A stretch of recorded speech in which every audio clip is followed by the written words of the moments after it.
오늘 이 시간 고난은 우리를 승리자로 만든다. 고난은 우리를 승리자로 만든다 라는 제목으로 하나님의 말씀을 증거합니다. 우리가 어떻게 인생의 승리를 경험할 것인가. 제가 몇 주 동안 인생의 승리를 좀 묵상해 보았어요. 그래서 앞으로 7주 정도 승리를 맛보는 인생은 어떠해야 되는가, 어떻게 우리가 인생의 승리를 경험할 수 있는가에 대해서 살펴보고자 합니다. 우리가 7주간의 인생 승리의 말씀을 통해 정말 내 인생의 승리가 우리 가운데 펼쳐질 수 있기를 주님의 이름으로 축원합니다. 우리는 누구나 다 고난을 경험합니다. 고난의 형태가 다를 뿐이지 누구나 다 고난을 당하게 되어지지. 주께서 우리의 체질과 우리 인생을 아시기 때문에 맞춤형으로 고난을 허락하신다. 고난이 없으면 제일 좋겠죠. 그렇지만 고난이 없는 인생은 없다라는 것이죠. 우리 인생의 고난은 다 주께서 허락하신 거예요. 주께서 우리의 인생을 아시기 때문에 우리에게 필요한 고난을 허락하시고 우리가 감당할 수 있는 고난을 허락하신다는 것이죠. 고난을 주실 때 그 고난을 견디고 이겨낼 수 있는 힘도 허락하신다. 언제나 인생은 오르막과 내리막이 있잖아요. 오르막에서도 하나님 의지하고 내리막에서도 하나님 의지하는 여러분들 되어질 수 있기를 원합니다. 고난을 당하면 힘들긴 한데 나도 모르는 위로서부터의 은혜가 있어서 견뎌내는 거예요. 하나님이 좋으신 분이고 하나님은 우리를 너무나 사랑하시는데 왜 하나님 나에게 고난을 주십니까? 이렇게 반문할 때가 있어요. 하나님 제 고통을 즐기십니까? 이렇게 우리가 이야기할 때가 있잖아요. 하나님 왜 내 인생을 과학적으로 이렇게 몰아가십니까? 하나님 쇠짓 쓰십니까? 내 고통을 즐기십니까? 이렇게 우리가 기도할 때가 있다. 그러나 하나님은 우리가 고통당하고 막 우리가 괴로운 것을 즐기시는 분이 아니에요. 하나님은 각 인생들에게 맞춤형 고난을 허락하시고 그 고난을 통해 내 인생을 더 나은 길로 인도해 가신다는 거예요. 우리에게 꼭 필요한 고난만 허락하십니다. 그래서 고난은 선물입니다. 고난을 당하고 나면 모든 불순물들은 다 제거되어지고 좋은 것만 남는 거예요. 본질만 남는 거예요. 인생에 거품이 많이 껴있어요. 그런데 고난을 당하면 거품은 다 사라지고 본질만 남게 되어진다는 것이죠. 구약의 대표적인 고난의 인물이 누구입니까? 다윗이잖아요. 우리가 작년 하반기에 정말 고난 가운데 예배했던 다윗을 살펴보았잖아요. 광야의 고난을 극복하고 진정한 예배자로 살았던 다윗을 보았잖아요. 다윗은 고난 가운데 어떤 고백을 주께 올려드립니까? 시편 119편 71절입니다. 같이 읽겠습니다. 시작. 고난당한 것이 내게 유익이다. 이로 말미암아 내가 주의 율례들을 배우게 되었나이다. 고난이 자신에게 유익이 되었다라고 고백합니다. 여러분들 이 고난의 순간순간은 너무나도 힘들어요. 다윗이 광야의 고난을 겪으며 항상 힘들어했어요. 그래서 자기를 죽이려고 하는 대적을 바라보며 저 대적을 멸해달라고 기도하기도 했어요. 고통스럽고 힘들었어요. 그러나 결국 다윗은 이 고난이 내게 유익이었다라고 고백합니다. 고난 속에서 본질을 발견한 것이고 고난 속에서 자신의 인생의 기본을 발견한 것이고 어떤 사람이 죽어서 천국에 갔다고 합니다. 가서 보니까 천사들이 열심히 무슨 작업을 하고 있는 거예요. 뭘 하나 자세히 봤더니 세상 사람들에게 보내 축복을 포장하고 있는 거예요. 축복이라는 선물을 포장하는데 포장지에 고난이라고 적혀 있는 거예요. 축복의 선물이 훼손되지 않기 위해서 고난이란 포장지로 쌓아놓은 거예요. 천사가 이렇게 말합니다.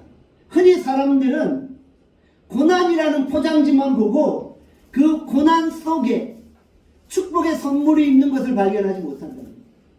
고난이라는 포장지만 보고 그 속에 있는 축복의 내용물을 열어보지도 않은 채 버려버린다.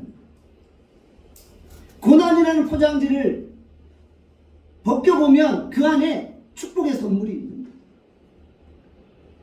포장지인 고난을 거부하기 때문에 축복을 받지 못한다. 무엇을 의미합니까?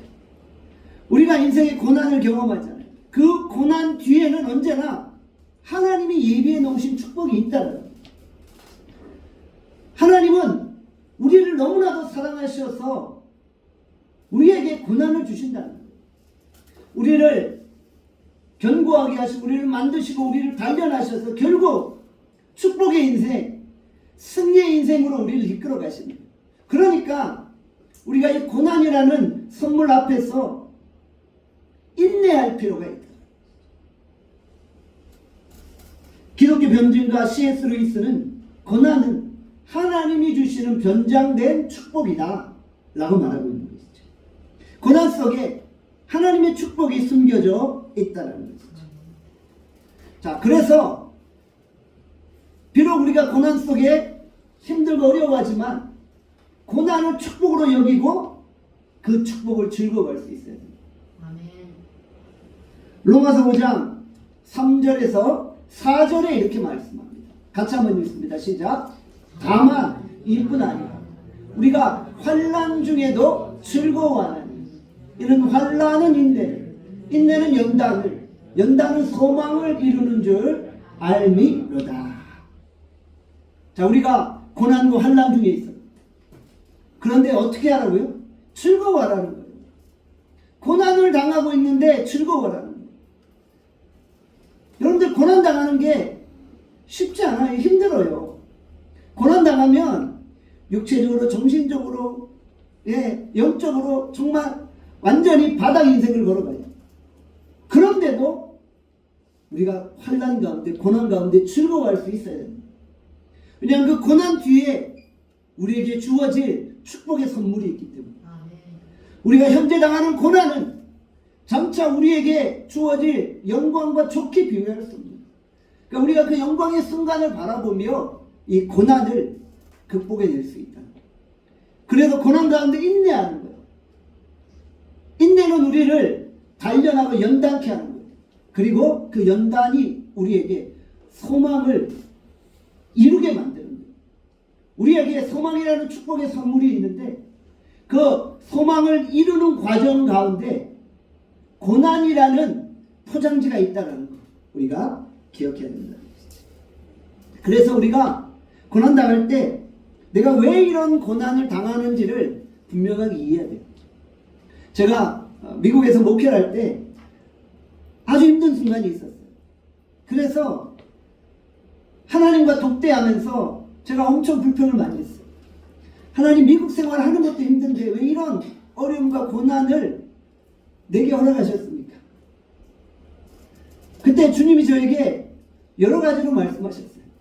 그 고난은 너를 만드는 한 과정이라고 말씀하셨어요. 나를 세워가고 나를 만드시기 위한 하나님의 방법이라고 말씀하십니다. 그러면서 하신 말씀이 뭐냐면요, 이 고난의 의미를 내가 바로 깨달으면 빨리 그 고난이 지나간다는 거예요.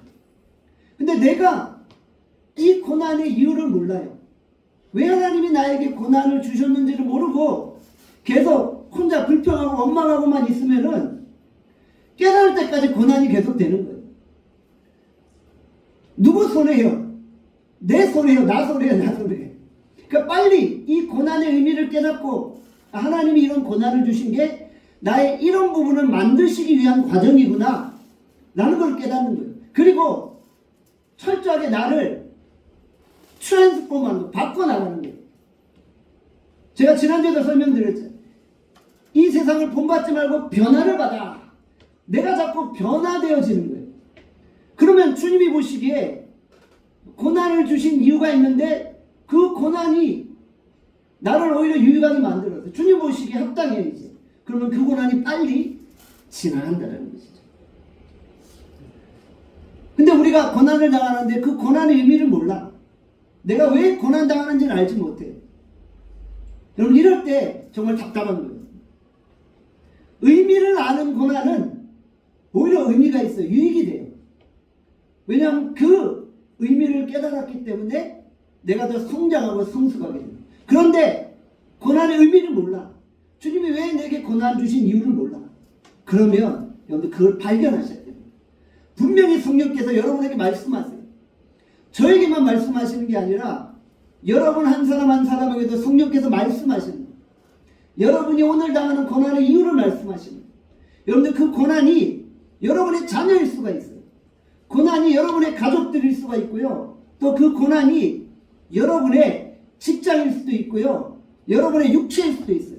어쨌든 주님이 우리의 건강을 또 치실 때도 있는 거예요.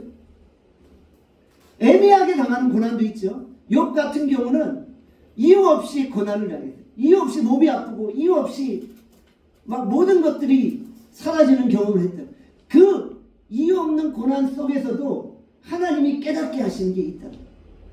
그 여러분들 그러니까 혹시 내가 지금 고난당하고 있다고 생각하시면 주님 앞에 물으십시오. 주님, 고난의 의미가 무엇입니까? 이 고난을 통해서 내가 변화되어져야 할 것은 무엇이고 깨달을 것은 무엇입니까? 여러분들 물으시면 성령께서 말씀하십니다. 그리고 그 고난을 극복해 나갑니다. 그리고 고난 뒤에 뭐가 있다고요? 축복의 선물이 있다는 거 여러분들 기억하십시오. 고난이 지나고 나면 언제나 여러분이 성장하고 성숙하는 걸 보게 돼요. 대나무에 보면은 마디마디가 있잖아요. 대나무가 이렇게 자라다가 마디가 생겨요. 그 마디를 통과해야지 또 다른 대나무 줄기가 생기는 거예요. 인생의 고난이 대나무의 마디마디와 같은 거예요. 마디가 생기는 과정에서 자라는 것이 멈추는 것 같아요. 근데 멈추는 게 아니라 거기서 내공이 생기는 거예요. 그리고 그 다음 줄기가 뻗어 올라가는 거예요. 저 여러분의 인생이 고난의 마디마디를 통해 더욱 성숙하고 성장하고 결국은 주님이 이루신 소망을 이루어내실 수 있기를 주님의 이름으로 축원합니다. 혹시 실미도라는 영화를 보셨나요? 북파 특공대가 열심히 실미도에서 훈련을 하고 있어요. 실화입니다. 그들이 엄청난 고난의 행군을 하고 있어요. 영화를 보면 이 실미도에 있는 그 군인들이 정말 생명을 거는 훈련을 하고 있어요. 고된 고난의 훈련을 하고 있어요. 육체의 한계를 느끼고 있는 거예요. 그들의 목적이 무엇입니까? 북한으로 가는 거예요. 그들의 한 가지 목적은 북한으로 가는 거예요. 북한으로 가기 위해서 지금 열심히 고난의 훈련을 하고 있는 거예요. 훈련을 했으니까 그 훈련의 목적과 결과를 이루어야 되잖아요. 열심히 훈련하고 나서 이제 북한으로 가려고 하는 거예요. 그런데 어느 순간 북한과 한국이 화해 무드가 조성되는 거예요. 북한으로 갈 필요가 없는 거예요. 그래서 이 실미도의 존재 자체를 부정해버리는 거예요. 군대가. 이거 싫어합니다, 이거. 그러니까 이 사람들이 어떻게 돼요? 고난의 의미가 사라지는 거예요. 자신들이 고난과 그 고통의 순간을 훈련으로 이겨내면서 이제 북한 갈 거야 이렇게 했는데 고난의 의미가 사라져버려요. 목적이 사라져버립니다. 그러니까 어떻게 돼요? 사람들이 다 미쳐버립니다. 그러니까 그들이 버스를 탈취해서 대왕도까지 왔잖아요. 그래서 거기서 장렬히 전사하고 말았죠. 그런데 우리가 이 고난을 겪을 때 아무리 고통스러워도 고난을 통해 내가 가야 될 방향이 있고 목적이 있고 그 목적을 이루는 삶을 산다면은 이겨낼 수 있어요. 그런데 고난을 통과했는데 이룰 목적이 없고 꿈이 없고 그 의미도 모른다. 그러면 사람이 미칠 수 있다는 걸 우리가 기억해야 돼요. 하나님은 우리의 길을 아십니다. 하나님이 우리의 가는 길을 아시는 거예요. 그래서 우리에게 더 큰 승리를 주시기 위해서 고난을 허락하시는 거예요. 한판의 멋진 인생을 계획하시면서 우리를 고난 가운데 붙이시는 거예요. 그래서 성숙하고 성장해서 승리하라고. 여러분들 고난을 통해 인생이 뒤집힙니다. 저는 여러분들이 너무 평범한 것을 좋아하지 않기를 바랍니다. 여러분들 평범한 것은 크신 은혜가 없어요. 그런데 하나님이 우리에게 큰 고난을 주시잖아요. 그러면 그 큰 고난 뒤에는 엄청나게 큰 승리와 축복의 역사가 있다는 것이죠. 그래서 믿음의 사람은 고난이 와도 두려워하지 않아요. 저도 인생의 한 반 정도를 이제 살아왔잖아요. 인생 중반전이 지났잖아요. 그러다 보니까 내 인생의 그 구비구비마다 왔던 그 고난들을 생각하게 되고, 이제 웬만한 고난이 와도 다 감당할 수 있을 것 같아요. 우리 나눔교회가 8년 이제 됐잖아요. 8년을 목회하면서 여러 사람들을 경험하고 또 여러 사건들도 있었잖아요. 그러다 보니까 이제 제가 맷집이 생겼어요. 맷집이. 그래서 웬만한 고난이 와도 다 뚫고 갈 수 있을 것 같아요. 뭐가 두렵겠어요. 개척 8년 한 우리 목회자들은 아무리 강력한 고난이 와도 다 뚫어낼 수 있는 그런 패기가 생깁니다.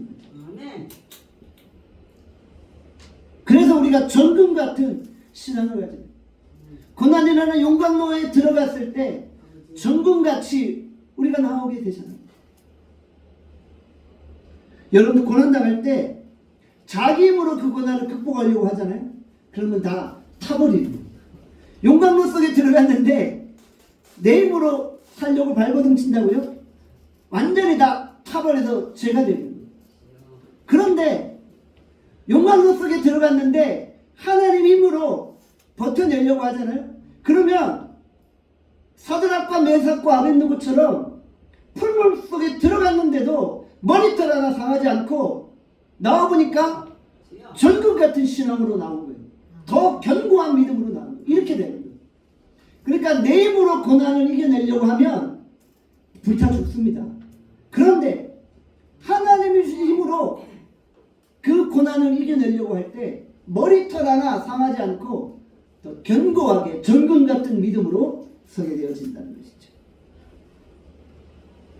여러분 주변에 고난 같은 사람들이 있어요. 자꾸 나에게 태클 거는 사람들이 있어요. 내 인생의 고난은 저 사람이에요. 회사에서, 가정에서, 직장에서, 친척들 가운데 사람이 내 인생의 고난이에요. 그냥 어디 가도 나에게 부정적인 이야기를 하는 거예요. 내가 어딜 가면 그냥 이 고난이라는 사람이 나를 쫓아다니는 거예요. 꼭 내가 가는 곳에 함께 와서 시기하고 방해하고 태클 걸고 조롱하고 이러고 정말 내가 듣기 싫은 말만 골라서 하는 거예요. 다윗이 그러했다는 시편 119편 69절의 말씀 같이 읽습니다. 시작. 교만한 자들이 거짓을 쓰여 나를 치려하였사. 다윗이 어디를 가도 그 교만한 사울과 그의 무리들이 자기를 치려고 쫓아다닙니다. 다윗은 한 번도 사울의 왕권을 노린 적이 없어요. 언제 다윗이 사울을 죽이고 왕에 오르고 싶었어요? 아니잖아요. 그런데도 사울이 거짓말로 사람들에게 다윗을 욕하는 거예요. 그가 내 왕권을 빼앗으려고 구태타를 일으킵니다. 그를 죽여야 된다고 말합니다. 그러니 사울의 신하들이 다윗을 잡으려고 쫓아갑니다. 어디를 가나 다윗이 두려움과 염려, 걱정 가운데 생활합니다.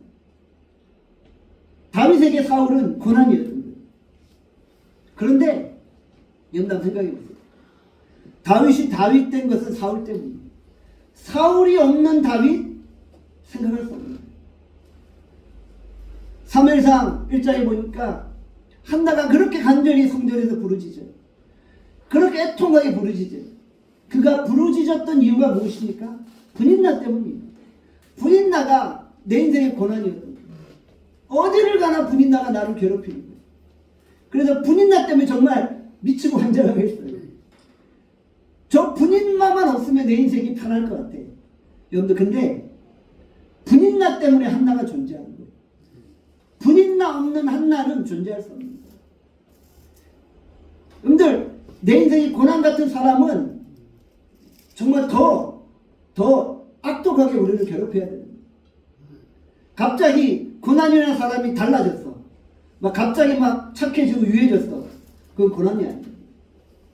그런 사람들을 통해서 내가 만들어지고 있다는 것을 우리가 기억해야 돼요. 자꾸 분인나가 한나를 격동시키니까 한나가 기도하다가 하나님의 강력한 은혜를 체험하죠.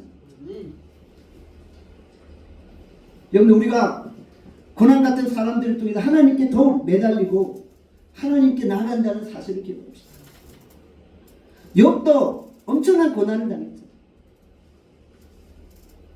욥도 엄청난 고난 가운데 하나님 앞에 그렇게 왜 내가 이런 고난을 당해야 되는지 애통하며 기도했죠. 근데 하나님이 결국 그 고난의 의미를 알려주셨죠. 그러고 나니 욥이 뭐라고 고백합니까? 욥기 23장 10절입니다. 같이 읽습니다. 시작. 그러나 내가 가는 길을 그가 아시나니 그가 나를 단련하신 후에는 내가 승분같이 되어 나오리라. 내가 가는 길을 그가 아신다. 여러분들 우리가 걸어가는 인생의 길, 고난의 길, 승리의 길, 축복의 길 다 주님이 아세요. 주님이 아신다는 게 뭐예요? 주님이 다 아시기 때문에 우리는 누굴 바라보라는 거예요? 주님만 바라보라는 거예요. 우리가 용광로 속에 들어가도 주님은 다 아세요. 그 고난은 주님이 우리를 만드시기 위해서 허락하신 거예요. 근데 주님이 과학적인 분이시고 세디스트라 우리를 완전히 고통 속에 잡아 죽이려고 용광로에 집어넣는 게 아니라 순금같이 만드시려고. 그럼 우리는 고난 속에 주님을 바라보는 그가 우리의 가는 길을 아시기 때문에. 이런 찬양이 있죠. 나의 가는 이 길 끝에서 나는 주님을 보리라 영광의. 여러분들 이런 찬양이 있죠. 우리가 걸어가는 인생의 끝에 우리가 주님을 바라보고 주님이 내 길을 아시기 때문입니다. 고난 속에 내가 얼마나 연약한 존재인지를 깨닫잖아요. 내가 얼마나 연약하고 부족한 존재인지를 깨닫게 되잖아요. 그리고 그 연약함 때문에 하나님께 기도하게 되어진다. 여러분 오늘 우리가 고난의 의미를 깨닫고 고난 속에서 하나님을 바라볼 수 있기를 바랍니다. 그래서 고난을 즐기시기를 바랍니다. 고난의 시간이 지나야지 인생 성공이 임하는 거예요. 우리가 성공을 맛보는 인생을 함께 나누고 있잖아요. 우리가 인생 성공을 경험하기 위해서는 반드시 고난이라는 시간이 지나야 돼요. 고난 없이 성공한 사람은 어떻게 돼요? 사울같이 돼버려요. 여러분들 사울의 인생과 다윗의 인생의 차이점 무엇입니까? 왜 처음에 사울도 정말 겸손한 자였고 하나님이 기름 부으신 종이었어요. 근데 왜 사울이 저렇게 변하고 말았어요? 사울에게는 고난이라는 광야가 없었던 거예요. 사울에게는 고난이라는 광야가 없이 그냥 바로 왕이 되어버린 거예요. 그러니 저렇게 폭군으로 변한 거죠. 다윗도 사울에게 쫓기는 고난이라는 광야가 없었다면 사울처럼 될 수도 있었던 거예요. 그런데 고난이 자기를 유익하게 하는 거예요. 고난 속에 깎이니까 하나님의 법을 즐거워하는 하나님의 사람으로 서게 되었다는 거죠. 어차피 고난은 다 지나야 돼요. 그럼 즐기시기 바랍니다. 고난을 통과하면 저절로 승리합니다. 윈더서핑을 하는 분들이 왜 높은 파도를 타나요? 윈더서핑을 하는 분들은 높은 파도를 좋아해요. 우리 같으면 그냥 잔잔한 파도가 좋을 것 같은데 그 사람들은 높은 파도를 좋아해요. 왜? 높은 파도는 더 큰 성취감을 주기 때문에. 서핑하는 분들이 높은 파도를 타면서 더 큰 성취감을 누리기 때문에. 그런데 우리가 고난을 즐기면서 고난을 인내해 나갈 때 저절로 승리하게 되어집니다. 내가 잘 기다리고 인내하면 저절로 승리합니다. 우리 한번 따라합시다. 고난 속에 인내하면 저절로 승리한다. 고난 속에 인내하면 저절로 승리한다. 우리가 고난을 능히 인내함으로 극복해낼 수 있기를 원합니다. 여러분들, 우리가 고난 속에서 기다리는 시간은 사실 수동적이에요. 왜냐하면 이 고난이라는 시간 속에 내가 막 발버둥치고 내 힘으로 뭘 하려고 하면은 더 꼬여요. 더 깊은 소로 빠져듭니다. 그러니까 고난이라는 시간 속에서는 그냥 하나님만 바라보는 수동적인 신앙을 가지게 됩니다. 왜냐하면 고난이라는 시간 속에 내가 할 수 있는 게 없거든요. 능동적으로 뭘 할 수가 없어요. 액션을 취할 수가 없어요. 고난 속에 내가 어떤 액션을 취하는 건 그것은 내 힘으로 하려고 하는 거예요. 고난 속에서 주님이 나를 하시지, 내가 주님만 바라본다 라고 고백하게 됩니다. 고난은 우리를 하나님만 바라보는 수동적인 신앙을 가지게 한다는 것이죠. 여러분들, 그러니까 우리가 고난 속에서 하나님만 바라보는, 고난이라는 패턴이 없어요. 규칙도 없고 패턴도 없으니까 예측하지 마시고 한 걸음 한 걸음씩 나가요. 앞으로 어떻게 될 것인가 예측할 필요 없이 그냥 주님만 바라보고 철저하게 나가는 것이죠. 인생은 예측대로 되어지지 않습니다. 전도서 7장 14절에 말씀합니다. 같이 한번 읽습니다. 시작. 이 두 가지를 하나님이 병행하게 하사 사람이 그의 장래를 능히 헤아려 알지 못하게 하셨느니라. 이 두 가지를 하나님이 병행하게 하셨다. 형통함과 고난을 병행하게 하십니다. 그러므로 말미암아 우리가 이 장래의 일을 능히 헤아리지 못합니다. 항상 승승장구하고 성공한 사람이 계속 성공할까요? 아니라는 거예요. 그런 사람들이 어느 날 고난의 폭풍으로 만난다는 거예요. 그래서 능히 미래와 인생을 헤아리지 못하게 하셨다. 고난 당하는 사람은 맨날 평생 고난만 당하나요? 아니에요. 승리하는 순간이 있다. 여러분들, 승리의 때를 기다리십시오. 우리 나눔교회에게 고난이라는 8년이 있었습니까? 계속 이렇게 고난만 당할 게 아니라 이제 승리가 우리에게 주어지는 거예요. 고난이라는 포장지를 다 걷어내면은 이제 승리와 축복이 우리 가운데 주어진다는 것을 우리는 기억하는 것입니다. 그래서 내 길을 주께 맡깁니다. 그를 의지하면 그가 이루어 주신다. 우리의 연약함을 깨닫고 수동적으로 하나님을 바라봅니다. 나는 아무것도 할 수 없습니다라고 고백하고 하나님의 도우심과 은혜를 구하시기를 바랍니다. 내 힘으로 발버둥 치면 다 죽습니다. 여러분들, 발버둥 치지 마시고 고난당할 때는 능동적으로 뭔가 내 힘으로 액션을 취하려고 하지 마시고 수동적으로 하나님만 바라보고 천부의 의지 없어서라고 손들고 나아가시기를 바랍니다. 빛에 가면은 베이와치라는 해상 구조대가 있잖아요. 물놀이하다가 사람들이 빠지면 이 해상 구조대가 선사같이 가서 물에 빠진 사람을 건져내잖아요. 해상 구조대가 물에 빠진 사람을 건져낼 때 어떻게 합니까? 물에 빠진 사람이 거의 기진맥진할 때까지 내버려 두는 거예요. 왜냐하면은 아직 힘 있는데 그 사람 구한다고 같이 들어가잖아요. 이 사람이 뭘 하겠어요? 살려고 손부터 잡고 발부터 잡아요. 손발 딱 잡아버리면은 아무리 해상 구조돼도 아니 손발 잡아버리면 어떻게 수용을 해요? 그러면 같이 죽는 거예요. 고난 당했는데 내 힘으로 살겠다고 막 발버둥 치면서 옆 사람 잡아버리면 같이 빠지는 거예요. 그래서 해상 구조돼도 물에 빠진 사람 보면서 거기 힘 빠지고 기진할 때까지 기다렸다가 이제 건져도 되겠구나 싶으면 그때 들어가서 뒤로 눕혀가지고 딱 건져 나오잖아요. 자기 힘으로 발버둥칠 힘이 없으니까 이제 전적으로 내 인생을 그분께 맡기는 거예요. 고난이란 물에 빠져서 내 힘으로 발버둥 칠 때 내가 여러 사람 죽여버릴 수도 있고 같이 죽을 수도 있다니까. 하나님 바라보고 철저히 주여 나를 인도해 가십시오. 나를 치료해 가십시오.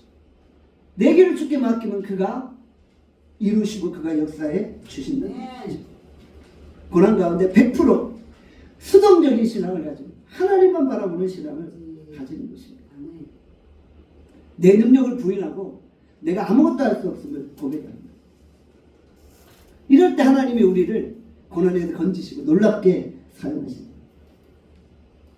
이제 겨울이 지나고 봄이 왔어요. 겨울에는 이 나무들이 너무 불쌍해요. 우리 교회 앞에 있는 이 정원의 나무들 보면 겨울에 참 불쌍하더라고요. 가지만 앙상해요. 그런데 이 앙상한 가지를 바라보면 우리는 뭘 느껴요? 이제 곧 봄이 되면 꽃이 필 것이다. 다른 걸 바라보죠. 나무들에게도 이 겨울은 고난의 시간이에요. 나무들이 고난의 시간에 나 너무 힘들어서 이제 나 생명 끊을 거야 이러면서 뿌리로부터 잘려짐을 당해요. 그러면 이제 영원히 생존 불가능해요. 그런데 고난이란 겨울을 인내로 통과하는 거예요. 잎사귀도 없고 꽃도 안 피지만 그래도 인내하는 거예요. 그러나면 어떻게 돼요? 봄이 오는 거예요. 반드시 인생의 봄은 옵니다. 반드시 인생의 봄은 오고 앙상했던 가지에 잎사귀가 열리고 꽃이 피고 열매가 맺게 되어 준다는 것이죠. 콩나물을 키워보세요. 콩나물을 키우면 맨날 물을 줘봐요. 근데 물이 그냥 다 빠지는 것 같아요. 하나도 안 자라는 것 같아요. 그런데 자고나는 오늘 딱 보면 콩나무가 자라져 있는 거예요. 여러분, 우리 인생이 이렇다는 거예요. 내가 고난 가운데 인내하면서 아무런 결과가 없는 것 같고 열매가 없는 것 같아서 막 괴로워하지만 어느 날 눈을 떠보면 내가 자라고 성장하고 열매 맺고 내가 성숙해 있음을 느끼게 되어 준다는 거죠. 시편 40편 1절에서 2절의 말씀 같이 읽습니다. 시작. 내가 여호와를 기다리고 기다렸더니 귀를 기울이사 나의 부르짖음을 들으셨다. 나를 기가 막힐 웅덩이와 수렁에서 끌어올리시고 내 발을 반석 위에 두사 내 걸음을 견고하게 하셨도다. 아멘. 다윗이 고난 가운데 기다리고 고난 가운데 잘 기다려도 승리하는 거예요. 기다리고 또 기다렸어요. 얼마나 그 간절히 기다렸는지가 느껴지죠. 기다리고 또 기다렸더니 주께서 귀를 기울이시고 내 기도에 응답하셨다. 고난이 길었지만 그래도 하나님 내 고난이 내 인생의 끝이 아닙니다. 나는 이 고난을 다 통과할 것입니다. 주님이 나를 붙들어 주시고 주님이 내 길을 아십니다. 라고 기도했더니 주께서 들으셨다. 그리고 기가 막힌 웅덩이와 같은 고난에서 나를 끌어올리시고 반석 위에 세우시고 그 걸음을 견고하게 하셨다고 말씀하십니다. 여러분, 오늘 우리가 고난 가운데 기다리고 인내합시다. 고난 가운데 안 기다리면 어떻게 할 거예요? 기다릴 수밖에 없어요. 근데 이왕 기다릴 건데 즐기면서 환난 가운데 즐거우라고 했어요. 즐기면서 뭐래요? 부르짖는 거예요. 기도하는 거예요. 기도하면 주께서 들으신다는 거예요. 여러분들 환난 가운데 포기하지 않기를 바랍니다. 환난이 길다고 포기하고 낙심하지 않기를 바랍니다. 대만은 정말 믿음의 길을 걷는 것이 힘들고 어려워서 주님을 버리고 세상으로 갔다고 말씀하세요. 디모데후서 4장 10절의 말씀입니다. 대만은 이 세상을 사랑하여 나를 버리고라고 말합니다. 믿음으로 사는 것이 쉽지 않잖아요. 그러니까 이 대만은 고난의 시간이 길어지는 것을 견디지 못하고 주님을 버리고 세상으로 갑니다. 저는 여러분들이 고난이 길어진다고 해서 주님을 버리지 않기를 바랍니다. 끝까지 기다리고 인내하시길 바랍니다. 주님께 다 맡기고 여러분들 즐기며 주무세요. 자고 일어나면 콩나물이 자라도 내 인생이 자라났다는 것을 느끼게 되죠. 고난을 뛰어넘는 믿음의 사람들이 역사를 일으킵니다. 포기하지 마시고 고난 가운데 인내하세요. 에디슨을 보세요. 수국이 발견하려고 2만 번이나 시도했잖아요. 2만 번을 실패했는데 그 다음 마지막 또 한 번의 시도에 성공해서 수국기를 만들었죠. 포기하지 말고 끝까지 인내하고 기다리고 기다리며 기도할 때 하나님이 우리를 승리로 인도하신다는 것이죠. 사랑하는 여러분, 오늘 우리가 인생의 고난을 경험합니다. 고난 가운데 인내하심으로 승리하시기 바랍니다. 결국 고난은 우리를 승리자로 만드는 것입니다. 고난은 우리를 넘어뜨릴 수 없습니다. 고난은 우리 인생을 망칠 수도 없습니다. 고난은 우리를 패배자로 만들 수 없습니다. 우리는 실패자도 아니고 루저도 아니고 패배자도 아닙니다. 우리는 승리자이고 우리에게는 소망이 있습니다. 주께서 내 가는 길을 아시고 그가 나를 정금같이 나오게 하십니다. 불의 용광로 속에 비록 집어넣으셨지만 우리에게 이 고난을 이기고 우리는 다시 승리할 것입니다. 오늘 우리가 고난 속에 주를 바라보며 승리하는 인생을 경험할 수 있기를 주님의 이름으로 축원합니다. 기도하겠습니다. 사랑과 자비의 은혜가 풍성하시다면 오늘 우리가 진정 고난 속에 인내하고 하나님이 주실 승리를 바라보게 하여 주시옵소서. 고난 당한다고 포기하고 낙심하고 절망하지 않기를 원합니다. 누구에게나 임하는 고난입니다. 이 고난을 우리가 즐기며 인내하고 연단을 받고 결국 소망을 이루게 하여 주시옵소서. 우리가 지금 당하는 고난은 장차 우리에게 주어질 영광과 좋게 비교할 수 없습니다. 끝까지 인내하게 하여 주시고 고난의 의미를 알게 하시고 하나님 고난 속에 목표를 세우고 그 목표를 끝까지 붙들고 나아가게 하여 주시옵소서. 고난을 통해 하나님이 우리에게 주시는 그 하나님의 음성이 있습니다. 우리가 그 음성을 깨닫고 발견하고 우리 자신들을 만들어가고 변화시키게 하여 주시옵소서. 고난당함이 내게 유익입니다. 내가 주의 율례를 배웠나이다 라고 고백하게 하여 주시옵소서. 감사드립니다. 예수님의 이름으로 기도합니다. 아멘.